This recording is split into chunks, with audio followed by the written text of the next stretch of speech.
నమస్తే టైటాన్స్. నేను మొదలు పెట్టడానికి ముందు మిమ్మల్ని 3 క్వశ్చన్స్ అడగాలనుకుంటున్నాను. మీ చిన్నతనంలో మీకు ఏ సబ్జెక్ట్ అంటే నచ్చేది కాదు? History, physics. ఇంకో ప్రశ్న, మీరు ఎప్పుడు నేర్చుకోవడం మొదలు పెట్టారు? Sir, life is a learning process. మేము ఇప్పటికీ నేర్చుకుంటూనే ఉన్నాం. కావచ్చు, కానీ ఎప్పుడు మొదలవుతుంది? అది పుట్టినప్పుడు, అలాగే పుట్టక ముందు కూడా. అవును, పుట్టక ముందు కూడా. అది అమ్మ కడుపులో. Correct. And final question, imagine history, physics మీకు నచ్చకపోతే మీకు ఎవరైనా చెప్పే ఉంటారు, మీరు ఇదే చదవాల్సి ఉంటుంది, ఇది చదువుకుంటే మీరు జీవితంలో పైకి రాలేరు అని. వాళ్ళని చావగొడతాం. ఎగ్జాక్ట్లీ సార్, అందువల్లే ఇలా జరిగింది. మనం పుట్టిన వెంటనే దాదాపు అందరి మెదళ్ళు ఒకేలా ఉంటాయి. కానీ మనం పెరిగే కొద్దీ అదేవిధంగా ఈ ప్రపంచాన్ని, సంఘటనల్ని చూసి మనం నేర్చుకోవడం మొదలు పెడతాం. ఇందులో కొంతమంది పిల్లలు హిస్టరీలో బాగా రాణిస్తారు, కొంతమంది ఫిజిక్స్ లో రాణిస్తారు, కొంతమంది కాదు. కొంతమంది మార్కులు ఎక్స్ట్రాడినరీగా ఉంటాయి, అన్నీ నేర్చుకుంటారు. అదేవిధంగా మాలాంటి రెగ్యులర్ స్టూడెంట్స్ కొన్నిటిని ఇష్టపడతారు, కొన్నిటిని ఇష్టపడరు. అలాగే కొంతమంది వాళ్ళ తెలివితేటల రీత్యా వ్యత్యాసంగా ఉంటారు.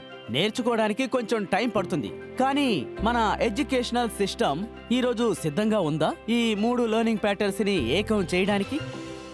టైటన్స్, బహుశా మీకు తెలిసే ఉంటుంది, భారతదేశంలోని ప్రతి 7 మంది పిల్లల్లో ఒకరు న్యూ డెవలప్మెంటల్ డిసీజ్, మరొక రకంగా autism, learning disability or even down సిండ్రోమ్కి బలైపోతూ ఉంటారు.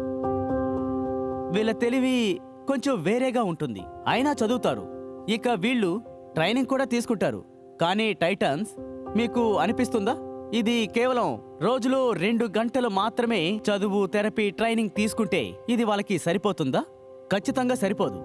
ఒక వయసు వచ్చాక మనకు న్యూరో డీజనరేటివ్ కండిషన్స్, అంటే అల్జీమర్స్, అంటే మీకు మతిమరుపు అనే జబ్బు వస్తుంది. అలాగే శారీరక రుగ్మతలు కూడా ఏర్పడతాయి. లేదంటే కొంతమంది స్ట్రోక్ కి కూడా గురవుతూ ఉంటారు. దానివల్ల బాడీ మూవ్మెంట్స్ ఉండవు, వాటిని రికవరీ చేయాల్సి ఉంటుంది. ఈ 2 కేసుల్లో వాళ్ళనే రీట్రైన్ చేయాల్సి ఉంటుంది ప్రతిరోజు, క్రమం తప్పకుండా.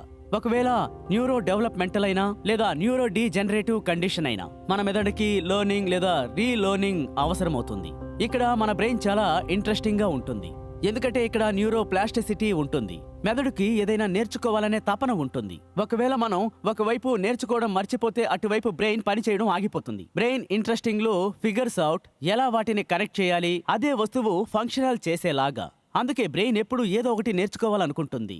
ఈ బ్రెయిన్ కున్న పవర్ని సూపర్ పవర్గా నేర్చుకోవడానికి మేము తయారు చేశాం మీమో ఒక బ్రెయిన్ బాడీకి కంట్రోలర్ లాంటిది. అది బ్రెయిన్ బాడీ సహాయంతో గేమ్స్ ఫోకస్ ని, అటెన్షన్ ని, ఎమోషన్ కంట్రోల్ లాంటి స్కిల్స్ ని డెవలప్ చేయడానికి సహాయం చేస్తుంది. ఇది మీ కీబోర్డ్, మౌస్ తో ఏ మాత్రమూ ఆడలేరు. మీరు ఈ గేమ్స్ ని మీ బాడీ మూవ్మెంట్ తో మాత్రమే ఆడతారు. దీనివల్ల మీ బ్రెయిన్ రీవైర్ అవుతుంది మూవ్మెంట్స్ కోసం. ఇది కేవలం పిల్లల కోసమే కాదు, ఇది ఎవరికి హెల్ప్ అవుతుందంటే స్ట్రోక్స్ కారణంగా ఎవరైతే ఇబ్బంది పడుతున్నారో లేదా న్యూరో డీజనరేటివ్ తో బాధపడే వాళ్ళకి. Titans, MIMO it's not a replacement for traditional therapy.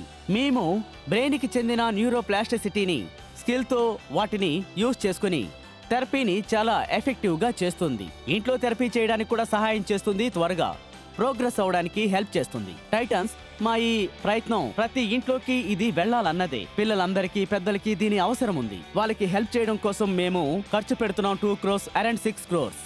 మీరు కూడా మా మిషన్ లో భాగస్వాములు కావాలి అనుకుంటున్నారా? సో డాక్టర్ నాయర్, ఈ ప్రొడక్ట్స్ ని తయారు చేయాలనే ఐడియా ఎలా వచ్చింది? దీన్ని మొదలు పెట్టింది 2012వ సంవత్సరంలో. సంవత్సరమంతా మా అమ్మకి డయాబెటిక్ న్యూరోపతి ఉండేది. తన కుడి చేయి పనిచేసేది కాదు, చాలా బాధపడేది, నడవలేకపోయేది. దీనివల్ల ఏం జరిగేదంటే మా మమ్మీలో ఎలాంటి స్పర్శ ఉండేది కాదు. నేను తన్ని టచ్ చేసినా తనకి తెలిసేది కాదు. చెప్పులు వేసుకుందో లేదో కూడా తెలిసేది కాదు. 2012లో మా మమ్మీ కోసం ఒక డివైస్ చేశాను. అది మా మమ్మీకి నాన్ ఇన్వెసిబిలీ స్టిమ్యులేట్ చేస్తూ ఉండేది. న్యూరామ్స్ లో, నర్వ్స్ లో. 5వ వారంలో మమ్మీలో ఉండే ఒక టో అది మెల్లగా స్పందించడం మొదలుపెట్టింది. అండ్ అదే నా జీవితంలో నేను చూసిన మొదటి సక్సెస్.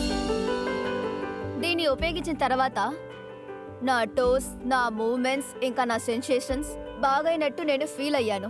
మమ్మీకి ఇది చాలా హెల్ప్ అయింది. 80-90% తనకి బాగైంది, నడవగలిగింది. కానీ ఇందులో నేను మరొక విషయాన్ని కూడా నోటీస్ చేశాను.